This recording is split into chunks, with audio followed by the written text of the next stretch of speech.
Would you look at this guy thinking the A7 IV is good for interior video? What? No. Come on, man. Okay. Dear sir. Well, maybe not. That's giving him too much credit. Yo, moron. Everybody with half a brain knows.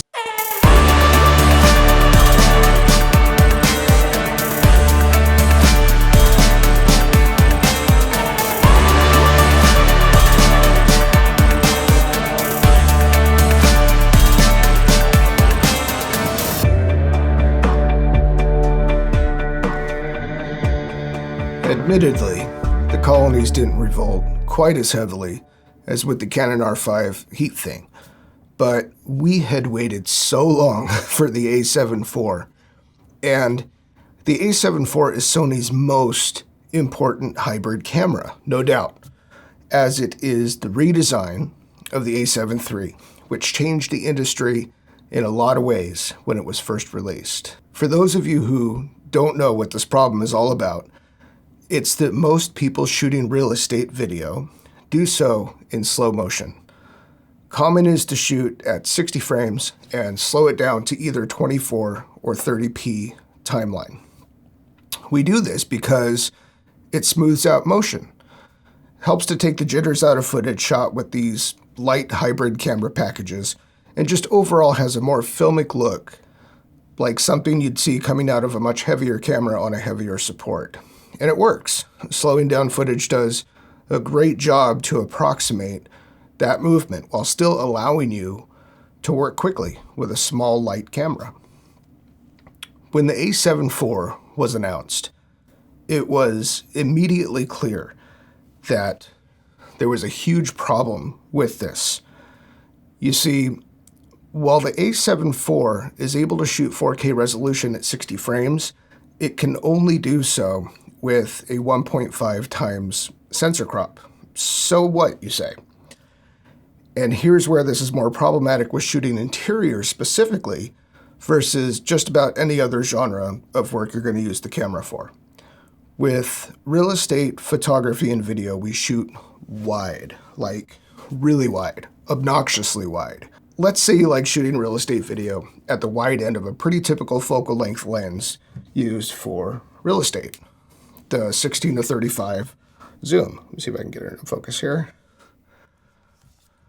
To get a similar field of view to that full frame 16 shooting 4K 60 with a 1.5 times crop, you're going to need a 10mm lens.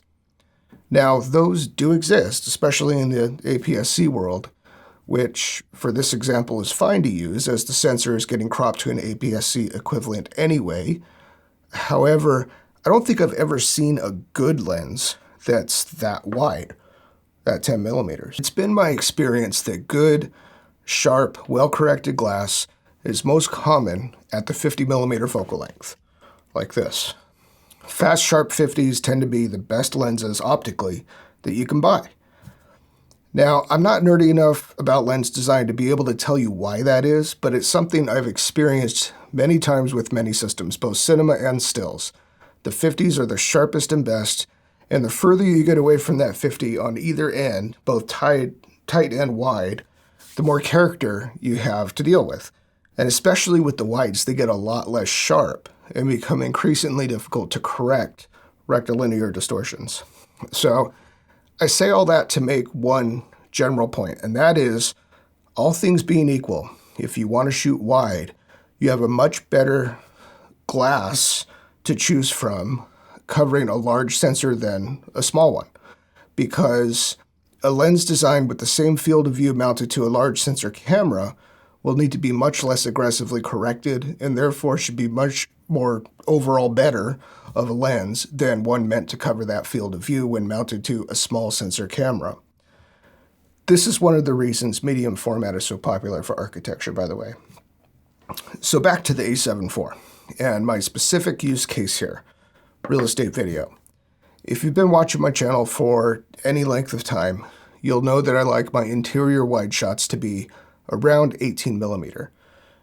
And there are a couple reasons why that is. So the good news here is that with an APS-C crop, to get 18 millimeter, that means I'm looking at 12 millimeter lenses, not 10 millimeter ones, right? My other requirement is that this lens be an autofocus lens. So that rules out what is likely the most popular rectilinear 12 millimeter lens, which is the Laowa 0D, as it's a full manual lens. And just to satisfy the trolls out there, know that I actually do own 2 copies of the Laowa 12 millimeter 0D with different mounts, and they're mostly crap lenses, no matter what you hear about them. They're nearly impossible to get really sharp. This big bulbous front element that's on them catches every flare within a mile, from light bulbs even, and it's the ugliest washed out hazy rainbow flare that you could ever imagine.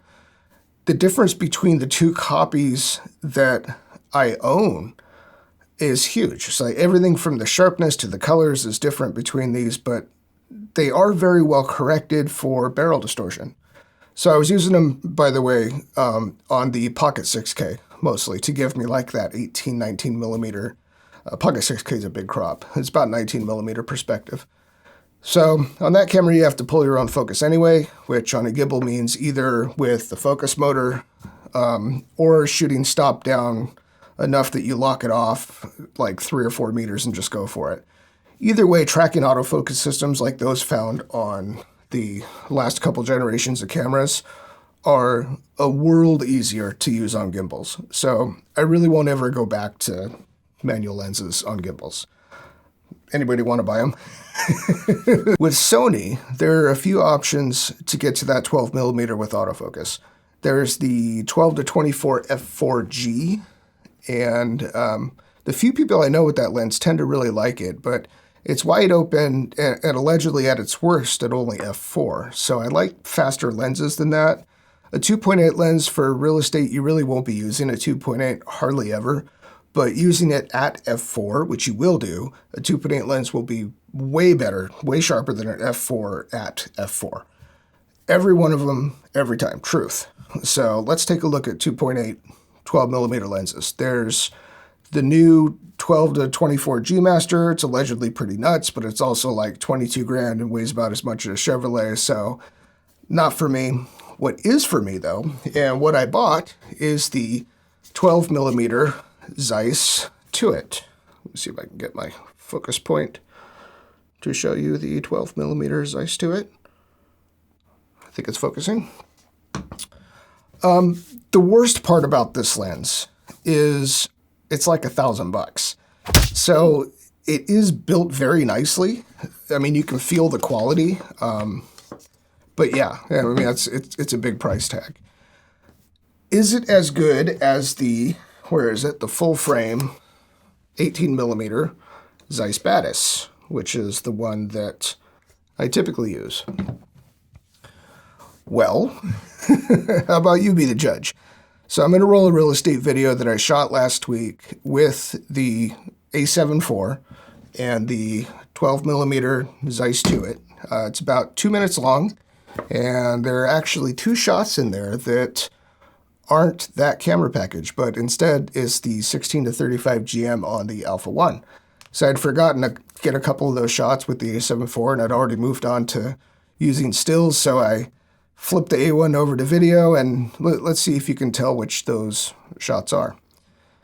Afterwards, I will wrap up my final thoughts about the A7 IV for real estate video, because there was a pretty big surprise, something I didn't expect actually.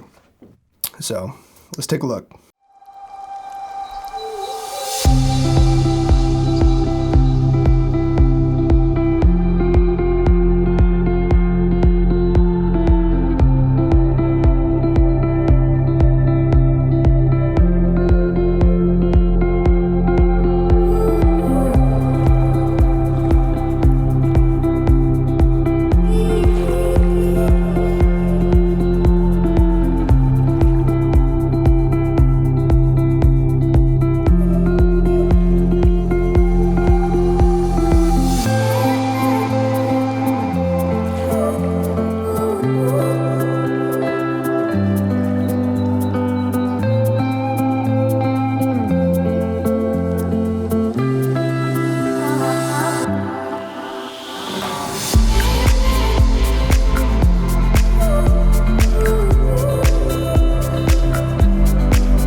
Okay, so first off, I think that video is 100% deliverable, and I did deliver it and I did get paid for it. So how does this package compare?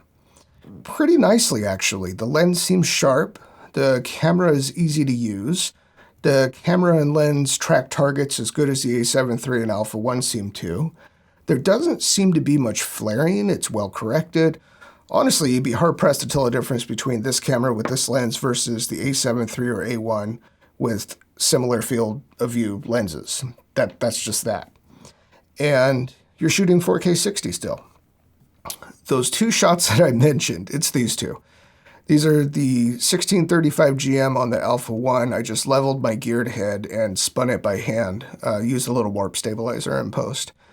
The only other thing I didn't do as normal, which I typically will, is switch to a tighter focal length and get some slider shots. I didn't here because it was a rush job. I basically had a whole family waiting on a porch for me to finish. And, you know, I mean, that's just how it goes sometimes. Every day an adventure. So one final thing before we put the A7 IV is not good for real estate video thing to rest. The surprise I was talking about. The A7S III is a noisy camera, like a really noisy camera. Even at its base 640 ISO, if you want to lift those shadows, it ain't going to go good for you.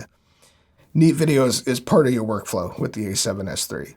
And so many of the reviews that I've seen about the A7 IV showed it to be quite a bit cleaner, if for no other reason that it's downsampling resolution and therefore also noise. But when you're using it like I just showed, 4K 60 with that crop, it's not downsampling nearly as much as it is in full frame, and it is at least as noisy as the A7S III.